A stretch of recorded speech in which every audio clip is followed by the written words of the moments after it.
사랑하는 영락교회 지체들에게 주 안에서 평화 인사를 전합니다. 오늘은 2022년 8월 27일 토요일입니다. 오늘의 묵상 본문은 욥기 26장 1절로 14절까지의 말씀입니다. 오늘 본문 말씀 26장 1절부터의 말씀은 이렇게 시작합니다. 욥이 대답하여 이르되 내가 힘없는 자를 참 잘도 도와주는구나. 기력 없는 발을 참 잘도 구원하여 주는구나. 25장의 빌닷의 세 번째 질문에 대한 욥의 답변이 26장부터 시작되고 있습니다. 욥의 대답은 2절에 내가 힘없는 자를 참 잘도 도와주는구나. 약간 뭐라 그럴까 빈정되는 그런 느낌이 좀 들죠. 속상하고 이제 화가 났겠죠. 힘없는 자라고 하는 힘없다라는 건 이제 카흐 이런 말인데 카흐라는 거는 이제 생기, 활력 이런 겁니다. 그런 것이 없는 자, 또 기력이 없다라는 기력이라고 하는 오즈라는 말인데 원형이 아자즈라는 말이죠. 이것은 이제 어떤 위엄, 권위 이런 걸 상징할 때 쓰는 말인데 기력이 없는 팔이라는 것은 단순히 몸에 힘이 없다 이런 것이 아니라 어떤 자신의 문제를 헤쳐나갈 수 있는 그런 어떤 사회적인 능력, 그런 것들이 모두 상실된 그런 상황이죠. 이것이 의미하는 것은 외적인 밖으로부터 오는 도움이 필요하다라고 하는 겁니다. 우리가 흔히 타력신앙이라고 그러죠. 내가 할 수 없는데 밖에서 나를 돕는 힘, 위에서 떨어지는 힘, 그런 힘이 있어야 되는 것이죠.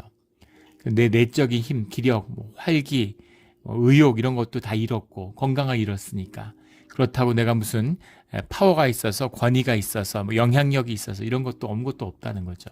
그래서 그런 것에서 아무것도 다 잃어버린 사람, 그런 사람을 네가 참 잘도 구원해 주는구나. 지금 힘이 없고 좀 도와달라 이런 어려움을 호소했잖아요. 친구가 거기에 대해서 정죄하는 것이죠. 하나님을 높이는 것처럼 보이지만 하나님의 분을 드러내는 것처럼 보이지만 진짜 하나님을 나누면 그럼 용기가 나와요. 진짜 하나님이 나눠지면 회복됩니다. 이 심령의 비밀이죠. 그런데 그게 아니라 종교의 이름으로 하나님의 이름으로 사람의 기운을 꺾는 거죠. 짓밟는 것이죠.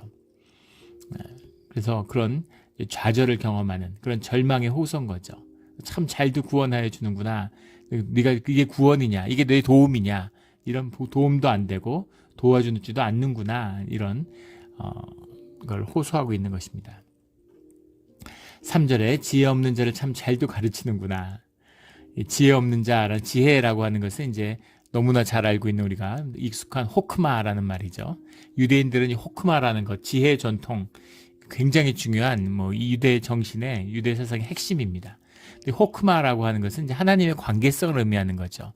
무슨 프래그머틱 인텔리전스를 말하는 것이 아니라 하나님과 관계를 유지해 갈 수 있는 그런 관계성의 비밀입니다.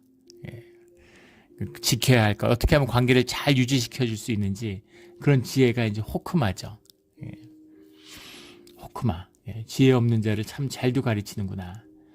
큰 지식을 참 잘도 자랑하는구나. 지식이라는 게 투시아라는 말인데 투시아라는 말이 이제 어드바이스예요.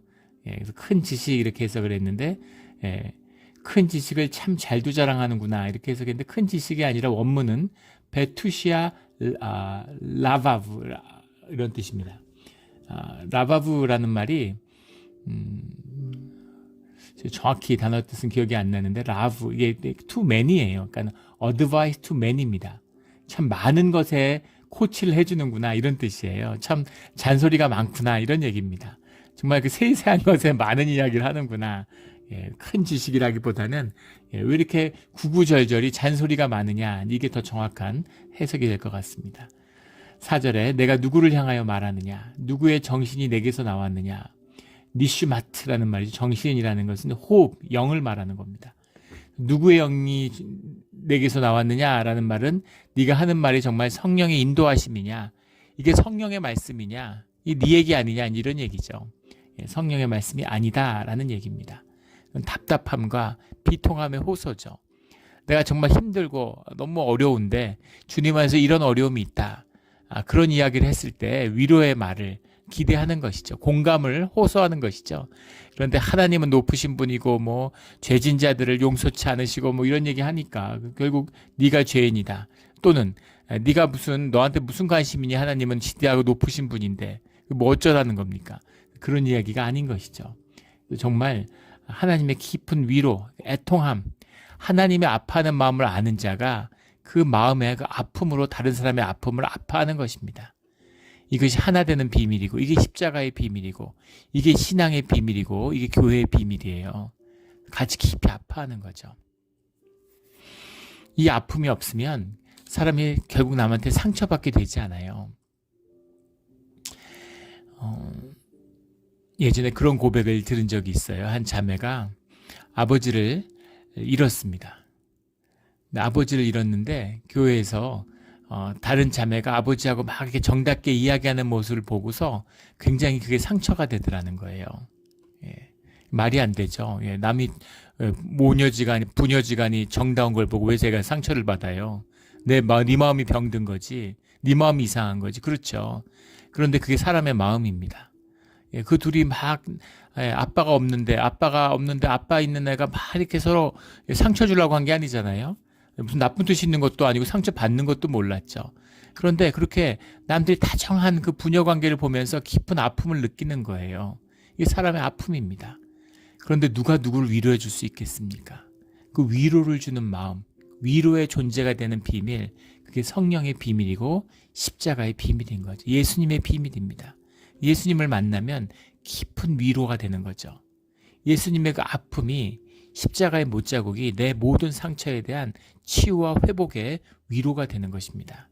이것이 십자가의 신비예요. 이 아픔이죠. 나를 깊이 아파주시는 주님의 아픔을 만난 자만이 다른 사람의 아픔을 같이 아파할 수 있는 거죠. 그런 존재가 되면 떠벌릴 필요가 없어요. 뭐 큰 위로, 하나님이 어찌 이런 얘기 할 필요 없습니다.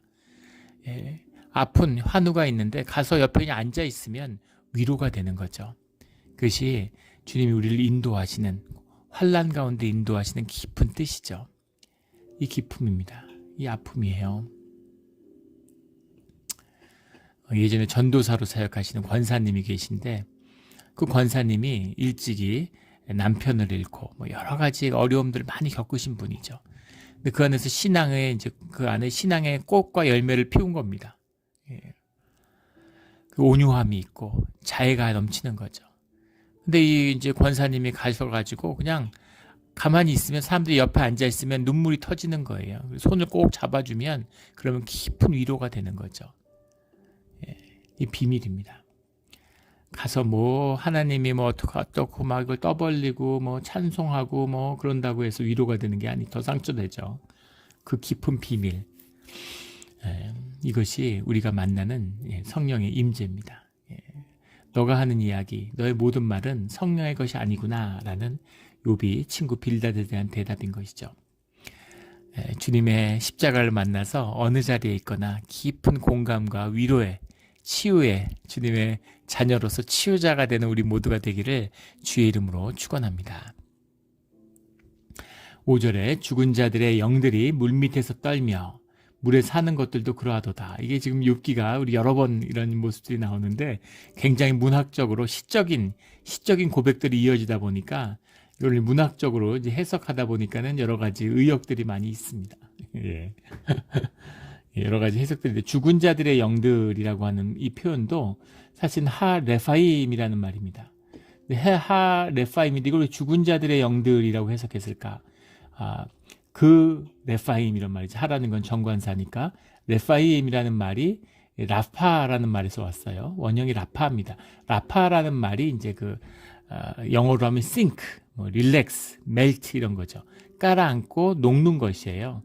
그래서 죽는다라고 해석을 해서 죽은 자의 영들 이렇게 해석을 한 것 같아요. 그러니까는 라파로 본 것이죠. 레파임을. 그런데 이 의미에는 네파림이라는 식의 해석도 역사적으로 존재합니다. 레파임은 네피림이라는 걸 우리 잘 아는 창세기 6장에 나오는 천사와 지상의 여인들 사이에서 태어난 거인족들이죠. 근데 이 네파림들이 다 사라졌잖아요. 네파림들이 물밑에서 떨며, 물밑이라는 건 그 당시의 사람들, 고대 유대인들의 세계관 안에서는 땅이 있고 땅이 물로 쌓여 있는 것이죠. 주님이 창세기에 보면 물을 갈라서 그 위에 묻을 만드셨잖아요. 그래서 노아의 홍수라는 거는 주님이 그걸 막아놓으시는 벽을 터서 물이 다시 땅을 덮은 것이죠. 그래서 땅 밑에도 옆에도 위에도 다 물이 이렇게 뒤로 쌓여 있는, 그것을 주님이 보호하고 지키고 있다. 이런 것이 고대 유대인들의 우주관, 세계관입니다. 그래서 그 물 밑에서 떤다는 건 이 땅 밑에 있는 음부를 얘기하는 거죠. 죽은 자들의 영들, 이것도 굉장히 의역이 된 것이죠. 그러니까 네프림들이 물 밑에 서 있다. 그들도 모두 죽었다. 이런 얘기죠. 물에서 사는 것들도 그러하다. 물에서 사는 것들이라고 해석했는데, 여기서 물이라고 하는 기본적으로 마임이라는 거죠. 배, 솔코네헴이라는 말입니다. 솔크네햄이라는 말이 이제 괴물이란 말이에요. 그래서 음부에 사는 괴물, 음부를 지키는 괴물입니다. 음부에 갇힌 영은 말할 것도 없고, 네피림들도 거인들도 다 죽었어, 이런 얘기죠. 그들도 모두 음부로 내려갔고, 그 음부를 지키고 있는 괴물들도 모두 주님 앞에서 떤다, 이런 거예요. 모두 다 죽는다. 죽음의 심판 앞에서 자유로운 자가 아무도 없다. 주님의 권세와 권위가 높다. 하늘의 보좌가 높다는 것을 빌다시 얘기했는데, 너가 얘기한 것보다 훨씬 더 주님은 더 큰 분이란다. 이제 이걸 얘기하는 거예요. 그러니까 반박이죠. 그걸 누가 모르니? 하나님은 사실은 네가 생각한 것보다 더 큰 분이야. 이런 이야기입니다. 죽은 자들 심판하는 게 아니라 네피림과 괴물들도, 지상의 모든 것들이 주님의 섭리가 아래 계시지, 이런 얘기인 거죠. 그러니까 강한 긍정이면서 동시에 이제 뭐랄까요, 그 말씀 자체를 뛰어넘는 이제 그런 화법을 구사하고 있는 거죠.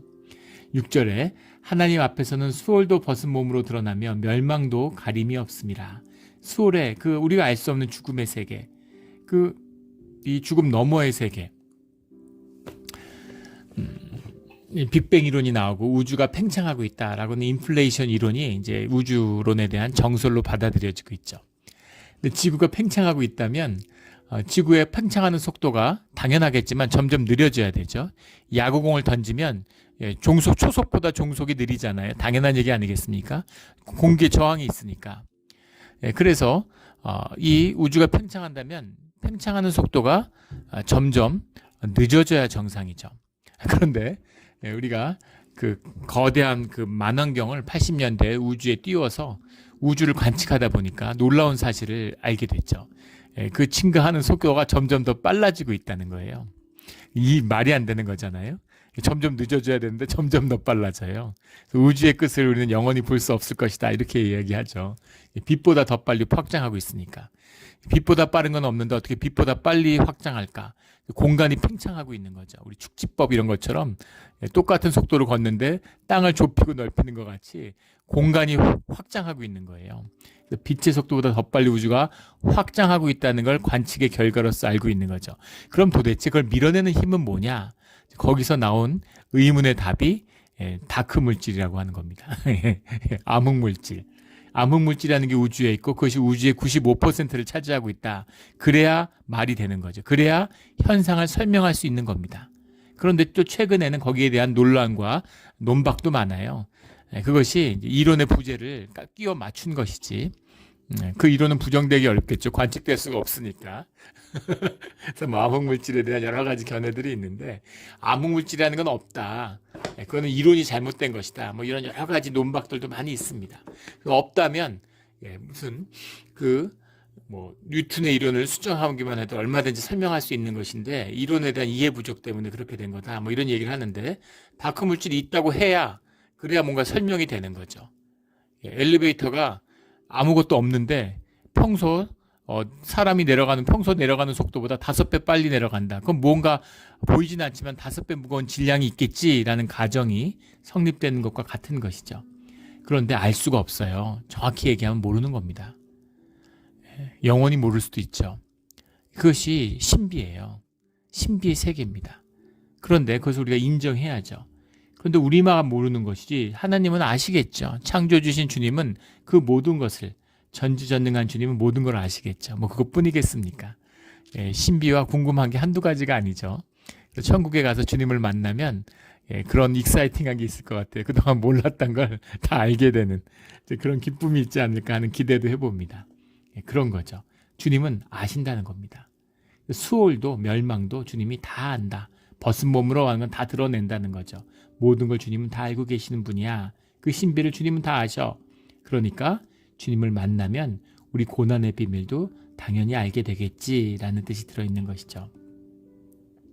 7절에 그는 북쪽을 허공에 펴시며, 북쪽이라고 했는데 북쪽 하늘이죠. 신비한 거는 뭐 북망산 우리 이렇게 하는 것처럼 모든 동서고금을 막론하고 북쪽이라는 것을 모두 이제 신비와 신령한 곳으로 이렇게 묘사하고 있다는 거예요. 귀신은 늘 북쪽에서 오죠.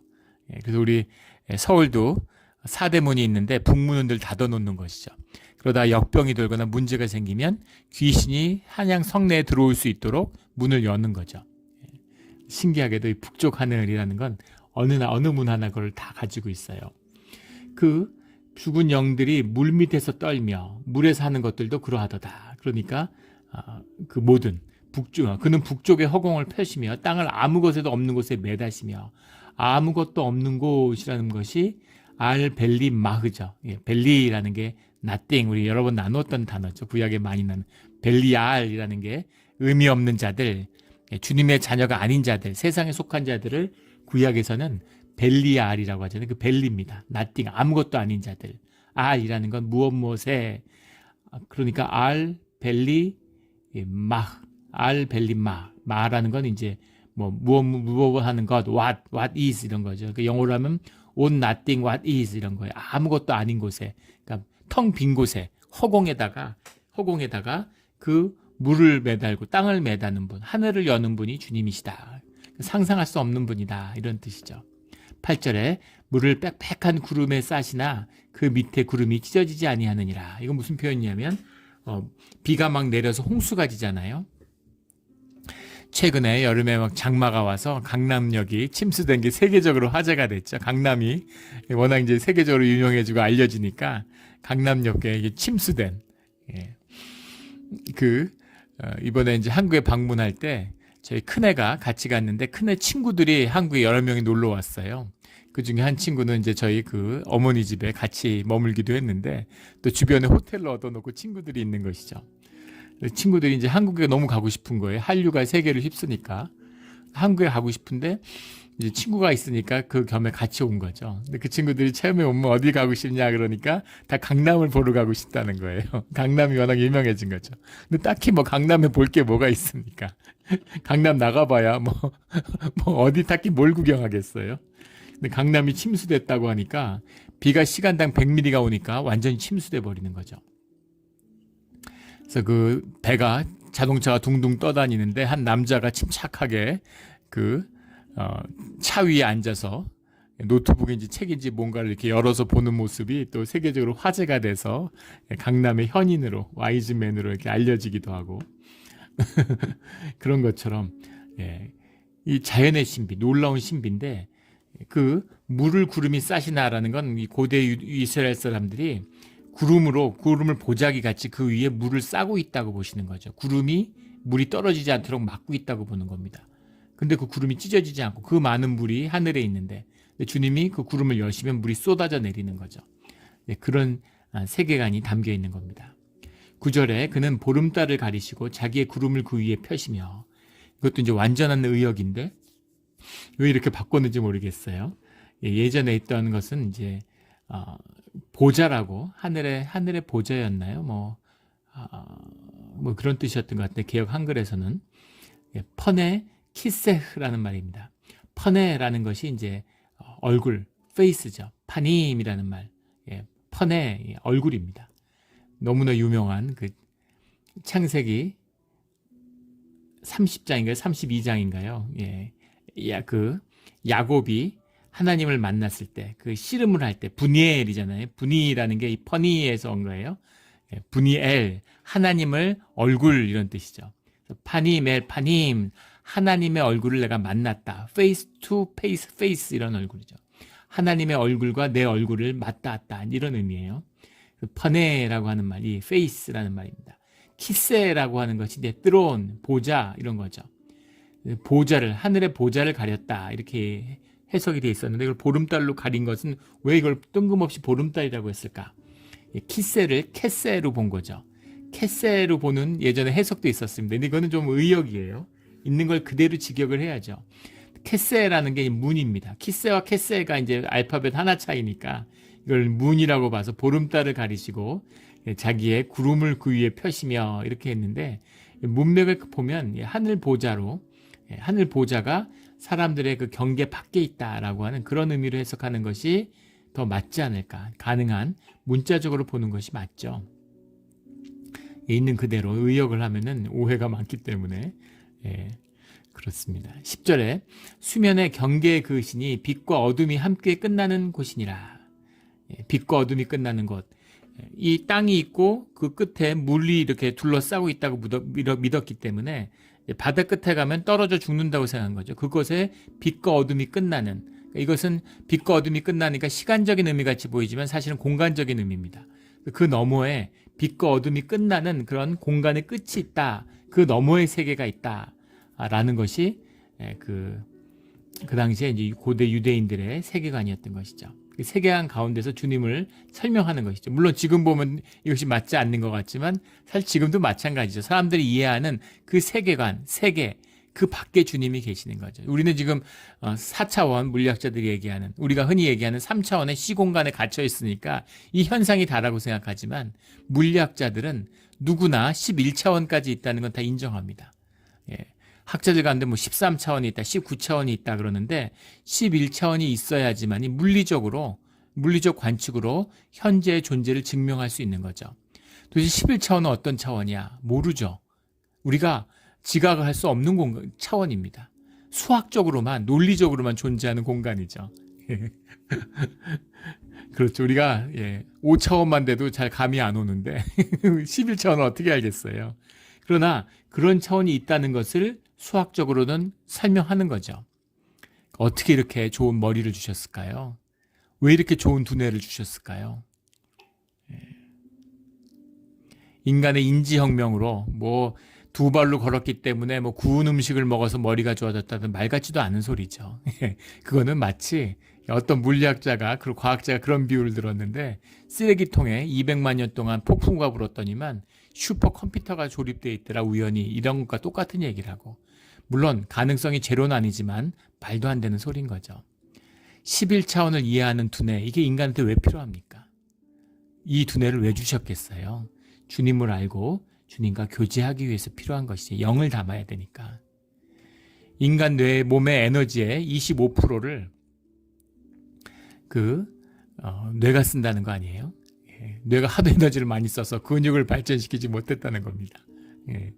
힘이 세야지. 남자가 여자보다 모든 기능에서 떨어지는데 남성 우위의 사회를 만든 게 힘이잖아요.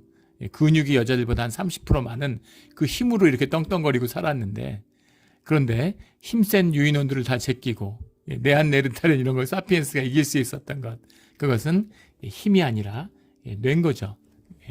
이 두뇌의 비밀, 영의 비밀입니다. 영을 담기 위해서, 영을 담기 위한 고도의, 영이 워킹하기 위한 그런 것을 하나님이 허락하셨다, 이렇게 봐야 되겠죠. 그런 놀라운 신비를 주님 앞에 고백하는 것입니다. 11절에 그가 꾸짖으신 즉 하늘 기둥이 흔들리며, 하늘 기둥이라는 것은 말 그대로 하늘 기둥입니다. 아무데, 사마임이라는 말인데, 아무데라는 게 이제 기둥, 필러를 얘기하는 거고, 사마임이라는 게 하늘이에요. 근데 이 하늘 기둥이라는 건 산을 이야기하는 겁니다. 그 시대의 사람들은 하늘을 산이 받치고 있다, 이렇게 믿었기 때문에 그 산을 꾸짖으면 산은 요동친다는 거죠. 이런 표현들은 뭐 시편에도 이사야에도 나오는 거죠. 산을 꾸짖으시는 주님, 산을 요동케 하시는 주님, 그런 주님의 권능을 표현하는 표현이죠. 12절에 그는 능력으로 바다를 잔잔하게 하시며 지혜로 라합을 깨트리시며, 라합이라고 하는 게 라하브라는 말인데, 이게 스톰이라는 뜻도 됩니다. 스톰이라는 것도 되지만 씨 몬스터, 바다 괴물을 의미하는 거고, 앞에 네피림이 나왔던 것처럼 괴물, 세켐이라고 하는 게 나왔던 것처럼 라합이라는 것도 바다에 사는 괴물인데, 바다 괴물이라는 건 악의 상징이에요. 대적의 상징으로 쓰입니다. 하나님께 맞서고 악함을 상징하는 그런 것이 라합이죠. 그런 것들을 깨트리실 수 있는, 라합이 바다의 주인인데 그것을 깨뜨려 버릴 수 있는. 근데 재밌는 건 라합이라는 단어의 원뜻이 그 영어로 하면 엘로건트, 어떤 교만함, 오만함, 이런 거예요.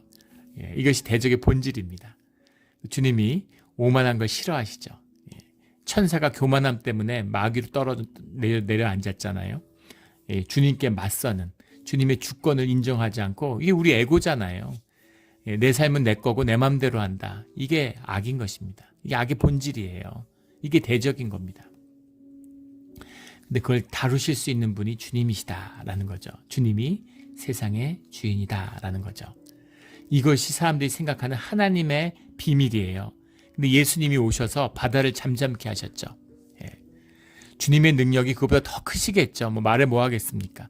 그런데 사람들이 바다를 잔잔케 하시는 건 주님밖에 못해. 근데 예수님이 그것을 잠잠케 하심으로 주님이 누구신지를 보여주신 거죠. 이것이 바다를 잔잔하게 하시며의 참된 뜻입니다. 주님은 그런 분이신 거죠. 13절에 입김으로 하늘을 맑게 하시고 손으로 날렵한 뱀을 무찌르시나, 이것도 마찬가지로 라합처럼 날렵한 뱀도 악의 상징이죠. 앞에 나왔던 바다괴물, 소음, 전부 죽은 자들, 네피림 전부 다 악의 표현들이죠. 날렵한 뱀, 뱀과 정갈의 머리를 밟은 뱀을 무찌르신다라는 것은 악을 다루시는 주님의 능력을 말씀하고 있는 것입니다.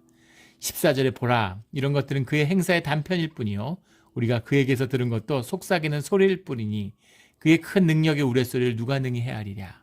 주님이 속삭이는 얘기를 듣는 그 작은 지혜도 주님의 이 놀라운 행하시는 일들을 보고 놀라울 뿐인데, 주님이 우레소리와 같이 주님의 그 지혜의 근본, 그 섭리의 그 깊은 뜻을 우리가 어떻게 헤아릴 수가 있느냐, 이런 거죠. 그러니까 주님이 의인을 공공케 하시는 이 주님의 뜻을 너희가 어떻게 헤아릴다고 이렇게 얘기를 하냐. 주님이 모르는 일, 너희가 헤아릴 수 없는 일을 주님이 행하신다, 이런 겁니다. 처녀가 애를 갖는 것이죠. 처녀가 어떻게 애를 가져? 말이 돼? 있을 수 없는 일이지. 그건 너희 생각이지. 하나님이 하시면 하는 거죠. 못할 게 뭐 있습니까? 주님이. 그런 겁니다. 그 신비에 대해 열려있는, 주님을 두려워하는 마음으로 그 신비의 마음을 문을 여는 것이 신앙이다라는 것을 말씀하고 있는 거죠. 그게 신앙이에요. 종교의 경험, 내 경험에 가두면 안 됩니다. 그래서 계몽주의가, 모더니즘이 이 기독교 안에 들어와서 무슨 합리주의, 이게 개신교회인 줄 알아요. 신비를 잃어버렸다 그러니까 별거 아닌 것 같지만 주님을 잃어버린 겁니다. 그래서 교회가 쇠퇴하고 망하는 것이에요. 이 생명의 주인인 그 주권, 교회의 주권을 주님께 돌려야 되는 것이죠. 주님께 돌린다는 것이 우리에게는 기도입니다. 기도하는 것밖에 없어요. 뭐든지 기도해야 돼요. 주님의 뜻을 구해야 됩니다. 주님이 침묵하시지만 주님께 물어보고 또 물어봐야 되는 것이죠. 이런 주님의 신비 앞에 고개를 숙이는, 무릎을 꿇는 우리의 기도의 자리가 되기를 주의 이름으로 축원합니다. 아멘. 기도드리겠습니다. 하나님 아버지, 감사합니다. 주님 위대하고 전능자이시며 창조주이신 주님이 우리의 아버지가 되어주시고 친구가 되어주셔서 주님의 위로를 우리에게 허락해 주시는 것을 감사를 드립니다. 우리가 타성해졌고 주님의 임재를 놓쳐서 이제는 마치 내 생각과 내 이해가, 내가 하는 종교 생활이 신앙인 것처럼 내 자신을 속이고 사람들을 속이고 있습니다. 주님, 우리가 진실하여져서 두려움으로 주님 보좌 앞에 나와서 무릎을 꿇는 우리의 신앙의 자리가 되기를 원합니다.